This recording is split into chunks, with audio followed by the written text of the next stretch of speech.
saya tidak pernah meminta baik lisan maupun tertulis. Nanti saya suruh staf saya akan mengantar uang tersebut sebagai pengganti ongkos bensin ke Kementerian Luar Negeri. Terima kasih Anda kembali bersama kami pemirsa, dan sudah ada Pak Ruhut Sitompul, anggota dari Komisi 3 DPR. Selamat malam Pak Ruhut, terima kasih sudah bergabung sama kami malam hari ini. Selamat malam. Selamat malam. Adikku sayang, karena dia lebih tua dari aku. Lebih tua atau lebih muda? Dia lebih muda dari aku, jadi aku panggil adik. Aku ini udah bau tanah nih. Pak Ruhut, ini kalau kita bicara soal anggota DPR ataupun saat ini yang kita bicara misalnya Fadlizon menggunakan misalnya menggunakan fasilitas negara untuk anaknya seperti itu. Menurut Anda seperti apa sebagai sama anggota DPR ini? Untuk Fadlizon ya? Kamu ketahuan. Karena itu mulutmu harimaumu, jangan ngomong mojokin hina-hina semua orang. Tapi ya kalau Fadlizon udah sering banget sih salahnya. Apalagi dari tadi staff ada staff karena apa? Karena Fadlizon kok. Ya, janganlah kambing hitamkan pegawai kecil kita. Ya, jangan. Ya. Nah, jadi udahlah kalau Fadlizon itu aku hanya ketawa termehek-mehek. Jangan-jangan kodoknya Pak Jokowi juga di Istana Bogor itu ikut tertawa kalau lihat statement-statement Fadlizon. Tapi kan sebenarnya bukan cuma Fadlizon saja ya yang ketahuan. Sebenarnya juga sebelumnya pernah ada rekan sesama gerindanya itu Rahel Maryam yang ke Paris dengan membawa keluarga. Kemudian ada juga beberapa kasus lain. Dan menurut Anda etis tidak sih anggota DPR seperti itu minta dilayani padahal bukan tugas negara? Tegas aku katakan itu tidak etis. Ya. Tadi seperti yang dikatakan adik saya ya, masalah pengurusan plat nomor atau apa, kawan-kawan, sahabat gua anggota dewan, bersyukur, terima kasih sama Tuhan, menjadi wakil rakyat, kerja saja untuk rakyat, suara Tuhan, minta fasilitas inilah, fasilitas itulah. Kenapa saya 2 periode terpilih terus? Karena aku nggak pernah pakai itu. Plat nomor aku pun biasa-biasa saja, nggak pernah aku, ini Komisi 3 loh, boleh tanya semua lantas se-Indonesia, pernah nggak Ruhut pakai ngeong-ngeong? Dikawal foreigners, nggak pernah, tapi di jalan capek aku lihat. Bukan hanya Komisi 3, komisi lain juga. Ada bahkan aku dengar, karena aku dekat dengan polisi. Bayangkan bang, dia minta pengawalannya, di depan ngeong-ngeong, di belakang ditutup lagi dengan ngeong-ngeong. Apa ini, kawan-kawan wakil rakyat ini? Malu kita. Kita membawa-bawa nama rakyat. Mau kemana kita wakil rakyat begini? Ya, jadi sudahlah ya, kalau kaitan dengan Fadlizon, kita serahkan aja kepada ketua umumnya Pak Prabowo. Aku sangat hormati beliau, orang hebat. Ini beberapa partai kadernya yang nyeleneh gini saya rasa dicopot aja. Kan buktinya PKS sudah melakukan. Jadi menurut Anda harusnya secara etis ini melanggar sehingga harus diganti saja begitu? Ya udah berapa kali, apalagi tadi nggak malu. Ya bicara yang dia bukan orang hukum, bicara hukum. Ya nyinggunglah mengenai sumber waras. Terima kasih sama Ahok. Ya Gerindra naik kemarin itu, maaf aja, dapat DPRD 14. Siapa wakil gubernurnya waktu itu? Ahok. Kader siapa? Gerindra. Ingat, Ahok itu banyak jasanya, ini kayaknya mojokin Ahok aja. Oke, kita kembali ke permasalahan, gak usah ngomongin Ahok dulu. Enggak, karena tadi dia ngomong itu. Kan tadi dia ngomong itu, jadi aku ketawa, aku termehek-mehek. Oke, ini Pak Jadi dari Formapi sendiri berarti seperti apa sih seharusnya? Mungkin nggak sih ada semacam pengawasan yang lebih ketat sehingga akhirnya hal ini tidak seperti bisa terjadi lagi di masa akan datang? Ya, pengawasan itu selalu ada dan harus dilakukan. Bahkan internal mereka sendiri pun melakukan pengawasan antar anggota. Tugas BURT itu mengawasi internal anggota. Kalau tugas yang untuk anggota yang lain mengenai keuangan itu BURT ya. Tetapi untuk pengawasan terhadap perilaku itu dilakukan oleh MKD. Itu mahkamah yang sangat terhormat. Seharusnya seperti itu. Melakukan pengawasan terhadap perilaku anggota setiap saat, termasuk pimpinan, karena pimpinan juga anggota kok. Sebelum jadi pimpinan kan dia anggota dulu, baru kemudian dipilih menjadi pimpinan. Dan itu berdasarkan musyawarah di antara fraksi-fraksi. Dari aturan sendiri, apakah MKD bisa langsung menindak atau harus ada pengaduan terlebih dahulu? Ada 2 hal.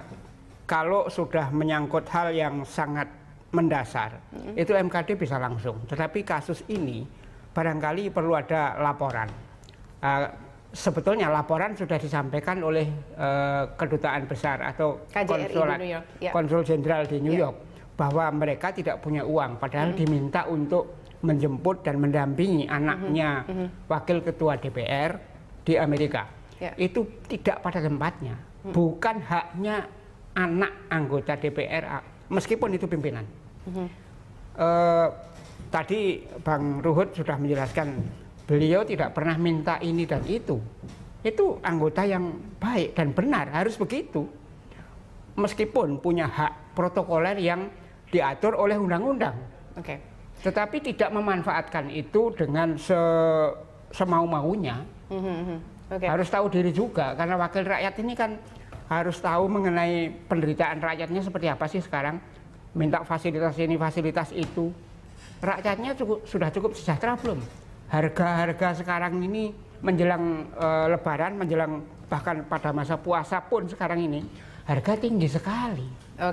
Kita ke Pak Ruhut lagi. Pak Ruhut, sebenarnya kalau misalnya lagi melaksanakan tugas negara, apa sih biasanya didapatkan oleh seorang anggota DPR fasilitasnya? Iya, bersyukurlah pejabat negara banyak fasilitas. Tapi ya kalau saya memang ya Bapak Ketua Umum saya Pak SBY ngajarin saya begitu. Harus rendah hati, santun, jangan menggunakan fasilitas negara. Jadi kami tidak pernah gunakan. Walaupun untuk tugas negara? Walaupun tugas negara. Saya jujur saja, saya ekonomi kelas. Boleh lihat siapa aja naik pesawat dengan saya. Ya, padahal bisa bisnis kelas. Karena ya itulah kita wakil rakyat. Belum lagi, saya turun. Saya loh yang membuat undang-undang karena semua minta saya badan legislasi, protokoler supaya naik dan turun dari VIP. Ya, tapi saya itu karena permintaan mereka, saya bikin undang-undangnya. Tapi saya tetap lihat berangkat terbang dari manapun, mau stasiun bus, stasiun kereta api, airport, saya dari ekonomi bersama rakyat. Namanya wakil rakyat. Jadi udahlah, saya ingatkan kepada kawan-kawan, hati-hati. Memercik air di dulang, terpercik muka sendiri. Itulah sekarang Fadly John. Jadi itu sebenarnya kembali kepada anggotanya masing-masing, apakah akan mau menggunakan fasilitas negara itu apa tidak? Iya, karena itu. Tapi begini, mau kepilih lagi nggak? Saya ini yang terminim loh, jadi anggota DPR dananya. Orang ember-ember, miliar-miliar, 2 miliar, 3 miliar, 5, 10, 20 miliar, nggak jadi lagi. Ruhut Pol Taksi Tompul cuma tiket pesawat terbang. Ya, sekitar 300 juta. Saya jadi anggota DPR. Ya, mau terpilih nggak? Ya, karena itu. Dan tolong, kampanye itu jangan nanti 2019. Saya dari sekarang bekerja terus untuk rakyat. Harus begitu. Kalau mau. Tapi sebenarnya ada mengawasi nggak sih seperti ini, hal-hal seperti ini di DPR? Ya kalau saya gini, kita mengharapkan MKD, kita mengharapkan yang lain. Saya nggak pernah mengharapkan itu.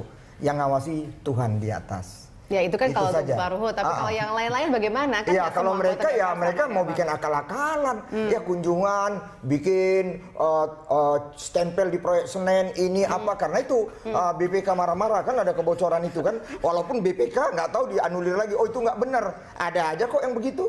Saya merasakan kok itu. Tapi janganlah, berapa yang kita terima dan risiko kita kalau nggak cukup harus nombok, ya nombok. Namanya wakil rakyat. Jadi kalau misalnya untuk misalnya seperti ini anggota keluarga harusnya boleh apa nggak terima itu? Iya, keluarga boleh aja biayain kayak dibilang Bapak. Boleh aja, tapi jangan pakai fasilitasnya.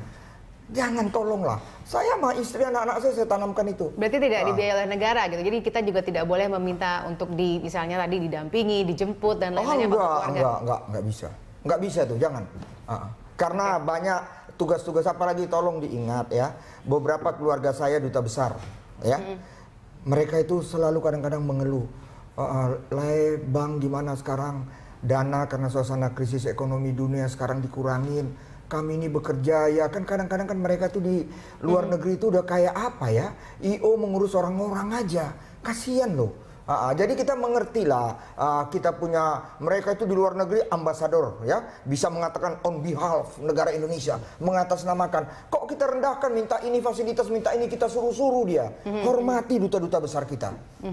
Oke, baik. Dari Formapi sendiri melihatnya sekarang apakah dengan adanya kasus-kasus seperti ini berarti harus lebih misalnya undang-undangnya diperketat begitu misalnya, atau apa yang harus dilakukan oleh pihak DPR sendiri dalam rangka untuk mendisiplinkan anggotanya?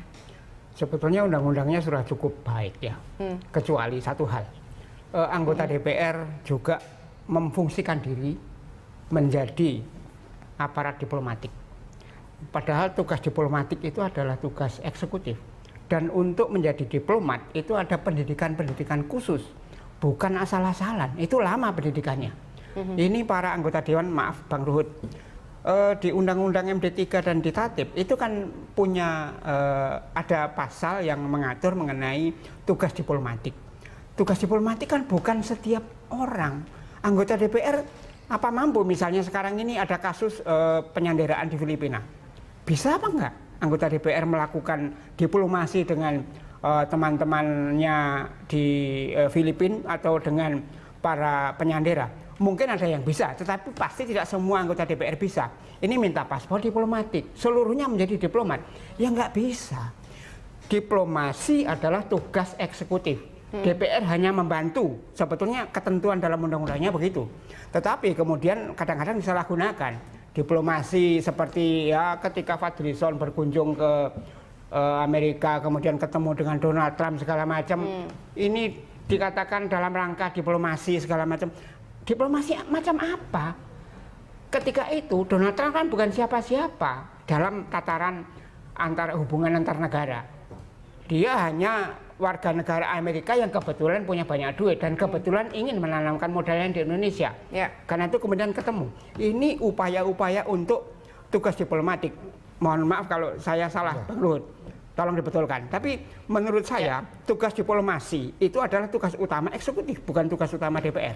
Oke, baik. Kita akan jeda dulu sejenak untuk memberikan kesempatan break iklan berikut ini. Kami akan kembali usai jeda berikut. Besok kami akan kembali dan kami juga memberikan kesempatan kepada Anda bagi Anda yang ingin bergabung bersama kami dalam dialog Prime Time Talk kali ini.